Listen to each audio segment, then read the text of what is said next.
El podcast de Teo Cotidiana, episodio 11, es un proceso. Existimos en un mundo caótico, lleno de odios, miedos y angustias. Se hace urgente volver a Jesús, volver al Evangelio, volver al mensaje de bienestar y de esperanza, volver al amor a Dios, al amor propio, al amor por el otro. Teo Cotidiana. Hace unos días empecé a ver una serie en Netflix, una serie documental que me parece muy interesante, me parece muy bacana. Bacano aquí en Colombia es algo muy bueno, algo muy grato, algo muy chévere en otras partes. Se llama Las películas que nos formaron. Entonces, la serie documental lo que hace es mostrarnos las películas y la historia detrás de cada una de esas películas. Hay un montón de películas con las que me conecto muy fácil porque son películas de mi niñez. Creo que la industria ha entendido que la niñez mueve un montón de sentimientos y emociones y por eso han traído a colación un montón de personajes, películas, series de la niñez para quienes ya estamos adultos y consumimos todo eso y compramos muñequitos y vamos al cine y le enseñamos a nuestros hijos y compramos camisetas de Marvel. El caso es que cada uno de los episodios de la serie, cada uno de los capítulos de la serie, aborda una de las películas y explican muchas de las cosas que ocurrieron en torno a la historia de esa producción, de la producción de esa película. Me encantó cuando me contaron o cuando nos contaron en uno de los episodios, uno de los capítulos, sobre Volver al Futuro. Esa es una de mis trilogías preferidas de la niñez y tengo una cierta afición por la ciencia ficción que tiene algo que ver con el tiempo y los viajes en el tiempo. Me parece encantador ese tema. Lo que me pareció muy bonito es que toda la idea alrededor de hacer una película donde se regresa al pasado tiene que ver con que el escritor o uno de los escritores estudió en el colegio donde había estudiado el papá antes que él. Y alguna vez, como buscando cosas en el sótano de la casa, encontró las fotos como de grados, como la tradición esta de hacer fotografías de cuando uno va a salir del colegio. Encontró las fotos del papá y de los compañeros del papá del mismo colegio, del mismo high school donde él había estudiado en ese pueblo. Y a raíz de ese encuentro es que empieza como a imaginarse un escenario en el que él regresa y conoce todo lo que hubiese ocurrido con su papá, con su mamá en esa época, en la que ellos estaban en el colegio, en el mismo colegio donde él estudiaba. Se hizo como ese juego imaginario y de ahí surge Volver al Futuro. Creo que muchos de nosotros nos identificamos con esa película. Por lo menos las estadísticas de YouTube me cuentan que la mayor parte de quienes estamos viendo, de quienes se están conectando a este podcast pues, vía YouTube, van entre los 28 y los 34 años. Entonces todos, creo, conocemos esa película y creo que la mayoría de nosotros nos conectamos con ella de alguna forma emocional, pues porque nos trae recuerdos de la niñez y además nos gusta. Y el por qué cuento todo esto para comenzar este episodio es porque hay una historia detrás de. Por muchos años nosotros veíamos las películas y simplemente pues es la película, no pensábamos en los procesos de producción, los procesos técnicos, los procesos de arte, los procesos de el casting, quiénes van a ser los personajes que salgan en esta o esta otra película, cuál es la historia detrás de la historia. Simplemente estáticamente veíamos la película y pues nos entretenía la película. Pero hoy, muchos años después, van saliendo a la luz, muchísimos años después, eso fue a finales de los 80, si no estoy mal, que se grabó esta película, nos damos cuenta que hay un proceso y que esos procesos no fueron tan estáticos, esos procesos no fueron tan deterministas, tan herméticos, por llamarlos de alguna manera. Hay dinámicas personales, culturales, hay dinámicas familiares, hay dinámicas técnicas, profesionales, que giran en torno a lo que luego nosotros vimos como película. Y yo no sé si lo han pensado, si alguna vez han pasado por esa idea, pero con la Biblia pasa exactamente lo mismo. Con el Evangelio pasa exactamente lo mismo. Nosotros nos acercamos a unas historias que creemos que son estáticas. Nos acercamos a unas historias que creemos que están enmarcadas, sin mucha dinámica, son herméticas, aparecieron y están ahí y punto. Y en realidad es que detrás de las narraciones de la Biblia, detrás de las narraciones del Evangelio, detrás del mensaje que Dios quiere darnos a todos y todas, por medio de lo que se escribió, hay una historia. Hay una historia detrás de la historia, hay una historia detrás de la Biblia. Hay una historia detrás de los mensajes que hay inmersos en la escritura. Una historia cultural, una historia familiar, una historia personal que fue dando lugar, fue moldeando la manera en que las personas creyeron sobre Dios, creyeron a Dios, vivieron a Dios y escribieron sobre Dios. Lo mismo con el Evangelio. Hay una historia cultural, política, religiosa, familiar, personal, que va moldeando la experiencia de cómo las personas vivieron a Jesús, caminaron con Jesús, entendieron a Jesús y escribieron sobre Jesús. Cuando nos acercamos, por ejemplo, al Antiguo Testamento, es muy usual escuchar predicadores o escuchar personas decir como el pueblo de Israel creía esto. Y una pregunta que hay que hacer, ¿creía eso en cuál de las épocas, en cuál momento histórico, en cuál momento político? Dependiendo del momento del Antiguo Testamento, que es un tiempo muy amplio en que se fue escribiendo, en cuál momento es que Israel creía tal o cual cosa. Porque Israel no siempre creyó las mismas cosas. Israel no siempre creyó de la misma manera.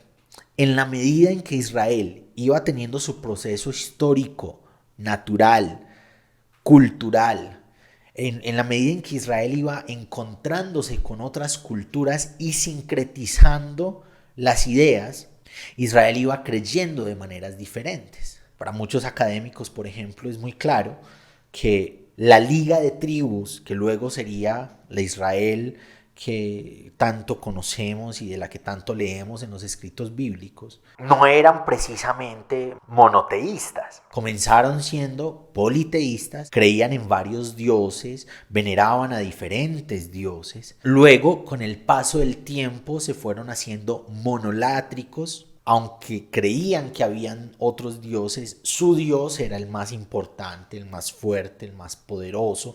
Había demostrado ser el Dios por encima de los dioses. Ese texto de Dios de dioses, lo que está haciendo es poner a Dios por encima de los demás dioses. No está negando la existencia de los demás dioses, solo que está poniendo su Dios, el Dios de ellos, por encima de los demás. Y luego, con el paso del tiempo, es que terminan siendo monoteístas. Mi Dios es el único, el Dios de ustedes es un Dios falso, el Dios de todos ustedes no existe, el único Dios existente realmente es el Dios de nosotros, ¿cierto? Hay un proceso inmiscuido, un tiempo, un lapso de tiempo en el que ocurren experiencias, en el que ocurren diferentes transformaciones sociales, culturales, políticas, que los lleva a desembocar sus creencias en el monoteísmo, por allá, en algún momento. En primera instancia, no es lo que creían. Las creencias de Israel, de nuevo, fueron mutando con el paso del tiempo. Entonces, Israel creía esto. ¿En cuál momento? ¿En cuál lugar? ¿Bajo cuáles experiencias? Hubo un proceso. Hay también un proceso en el hecho de que hoy conozcamos los textos que conocemos. Todo no apareció siendo escrito de un momento a otro. Entonces, lo que algunos creen que es inspiración divina es que estaban sentados con una pluma en la mano y Dios iba como dictando que iban a ir escribiendo. No fue así precisamente. Antes de que la escritura, fue experiencia. Experiencia social, experiencia cultural, experiencia tribal, experiencia comunitaria. Y esa experiencia se hizo tradición oral. Se iba contando entre los unos y los otros.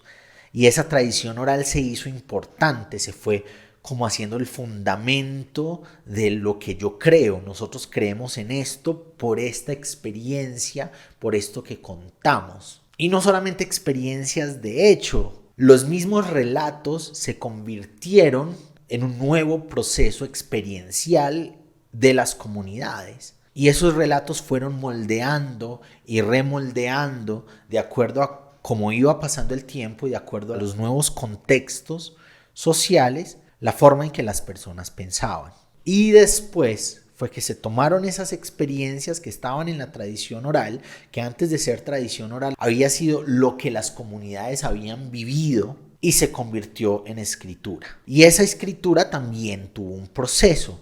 Proceso tras proceso tras proceso es lo que nos ha dado hoy lo que leemos como las narraciones del Antiguo Testamento, que son experiencias de lo que esas comunidades en sus diferentes fases historiográficas entendieron, vieron, percibieron, creyeron de Dios, que tuvieron un proceso de escritura, y esa escritura fue traducida y retraducida y retraducida de acuerdo a las etapas contextuales en que primero los mismos israelitas vivieron y después otros de otras naciones tradujeron de eso que leían hasta llegar a hoy. Y se nos olvida también el proceso de encarnación, por ejemplo, en la fe cristiana, en el Evangelio que tuvo Jesús. Lo que creemos es que Jesús es Dios, estáticamente es Dios, punto. Jesús es Dios, siempre lo ha sabido todo, siempre lo ha tenido todo presente, tenía una línea trazada de eventos y de cosas que iba a decir y que iba a hacer, y nunca aprendió nada. Nunca tuvo un proceso porque pues Jesús era Dios. Y en realidad, cuando nos acercamos a experiencias como las de un hijo, suelo decir que he aprendido más de Dios siendo papá que leyendo la Biblia, por ejemplo. Uno se da cuenta que hay un proceso inmiscuido, el proceso anterior al nacimiento en el vientre, que es un proceso complejo, físico, químico, emocional, psicológico. El proceso después de nacer. Ay, como era Dios, entonces ya está caminando y ya está enseñando y ya sabe todas las cosas. No, él nació y tras el nacimiento en algún momento lloró, y lloró para poder comer, y comía de las glándulas mamarias de la mamá. Los pechos de una mujer judía, de una niña judía del norte de Israel en el año 0, en el primer siglo de nuestra era, y tuvo que aprender a caminar, pero antes de caminar tuvo que gatear, y luego se iba cogiendo de las paredes de la casa para poder caminar, y después soltó las manos y empezó a dar los primeros pasos, y tuvo que aprender a hablar, y primero hacía balbuceos. Posiblemente las primeras palabras sean similares a las primeras palabras que nosotros conocemos de nuestros hijos. Pudo haber sido mamá o papá o abba o cualquiera de las palabras que en su contexto cultural hayan sido las más fáciles de aprender, y poco a poco fue viviendo un proceso en el que aprendió a comunicarse con su papá, con su mamá, con sus cercanos. Proceso. Y después el proceso de conocimiento sobre la cultura en la que Dios decidió encarnarse en Jesús. El Logos fue hecho carne, pero tuvo que aprender lo que en algún momento da lugar a ese texto que tanto nos gusta, que tanto nos encanta, de Jesús diciendo: es que estoy inmiscuido en los negocios de mi padre. Lo que él llamó negocios de mi padre fue ir a preguntarle a los maestros de la ley en el templo acerca de ese Dios del que estaba aprendiendo en la sinagoga de Nazaret, que posiblemente era una sinagoga al aire libre, donde iban a aprender sobre ese Dios, de su historia, de su cultura, de su religión. Y tuvo que aprender el oficio del papá. tuvo que aprender a ser tectón, tuvo que aprender a negociar los salarios que iba a recibir cuando alguien lo contratara. Tuvo que aprender a cómo es que se hace esto que voy a vender. Y eso lo hizo durante casi toda su vida. Ser tectón. Tuvo que aprender a ser tectón. Y eso fue un proceso.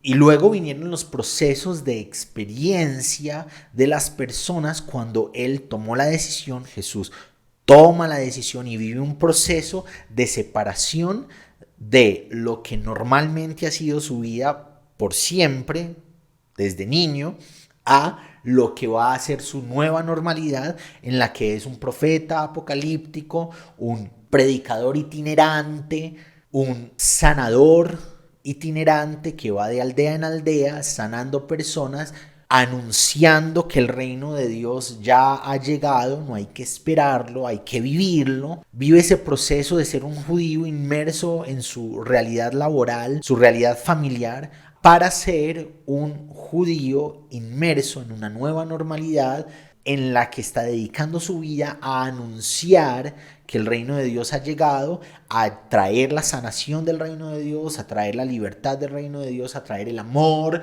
de la reconciliación del reino de Dios, que el reino de Dios provoca, genera, invita. Y todo eso fue un proceso. Y luego viene el proceso de las personas experienciando esa predicación de Jesús en la que sus enfermedades, sus demonios, sus angustias empiezan a caer frente al anuncio de la esperanza del evangelio, de la buena noticia de Jesús. Y esas experiencias de las personas se van convirtiendo en historia oral, de nuevo, en la que las personas cuentan entre sí las experiencias que tuvieron con ese itinerante que tocó a un enfermo y se sanó, que le habló a un endemoniado y fue libertado, que consoló la tristeza de una familia, que sanó a la hija de Jairo, que se dejó tocar ilegalmente porque la ley decía que ninguna mujer con flujo de sangre pues debía tocar a nadie porque iba a contaminar a todo el mundo. Se deja tocar de una mujer con flujo de sangre, la celebra después de que lo toca y ella queda sanada. Esas historias se van haciendo parte de la tradición oral, de lo que nos contamos los unos a los otros, y luego esas historias se hacen libro, se hacen cartas, se hacen escritura. Y esa escritura va permitiendo un proceso de tradiciones. Muchos de los estudiosos acuerdan en que la primera versión del evangelio que se propone es la de Marcos. Marcos posiblemente toma otros referentes de tradiciones que ya están siendo puestas en la escritura, pero el primero en el canon reconocido es Marcos. Y en Marcos, la forma en que se categoriza a Jesús, la forma en que Jesús se nombra a sí mismo es como hijo de hombre. Jesús es el gran hijo de hombre en Marcos. Y después, en el proceso de pensamiento, en el proceso de asimilación de esas historias que tuvieron su propio proceso, vienen Lucas y Mateo a escribir bebiendo de Marcos, bebiendo posiblemente de las fuentes de las que Marcos tuvo referencia, y Jesús es entendido como el gran hijo de Dios. Y sigue corriendo el tiempo y sigue corriendo el proceso, y por allá más adelante la comunidad juanina toma como referencias varios de los escritos anteriores a lo que ellos querían proponer, y Jesús aparece como el gran Dios. Y la comunidad juanina presenta al logos de Dios, la palabra de Dios, la acción de Dios, todo lo que Dios tiene por pensar, todo lo que Dios tiene por enseñar, todo lo que Dios tiene por mostrar de sí mismo, está encarnado en Jesús, en Juan. Pero Juan es la versión del evangelio más tardía. Hay un proceso de pensamiento, hay un proceso de asimilación, hay un proceso de ideas que se van transformando con el paso del tiempo hasta que Jesús es presentado como Dios. No es una idea estática, nunca fue una idea que desde el principio lo es y para siempre lo es. Siempre fue el resultado de un proceso. Y todo esto para decir que nuestra vida con Dios es también un proceso. No es una asimilación estática de unos dogmas que han existido por los siglos de los siglos y por lo tanto hay que seguirlos por los siglos de los siglos y punto. Nuestra vida y sus dinámicas y sus variables y sus contextos cotidianos tienen un proceso constante, un proceso de aprendizaje, un proceso de asimilación, un proceso con el que paso a paso, experiencia a experiencia, vivencia a vivencia, nos va llevando a conocer a Dios como Él quiere que lo conozcamos. No se trata de aceptar lo que nuestras tradiciones cristianas han sistematizado en sus ideas. Se trata de caminar con Jesús y que ese camino de experiencia cotidiana nos lleve a conocerlo y a conocer al Dios que hay detrás de Jesús. Nos lleve a conocer todo lo que Dios quiere enseñarnos a través del Evangelio, a través de la buena noticia de Jesús, a través de la sanación que trae Jesús, a través de la metanoia, el cambio de percepción de vida que nos permite Jesús cuando caminamos con Él.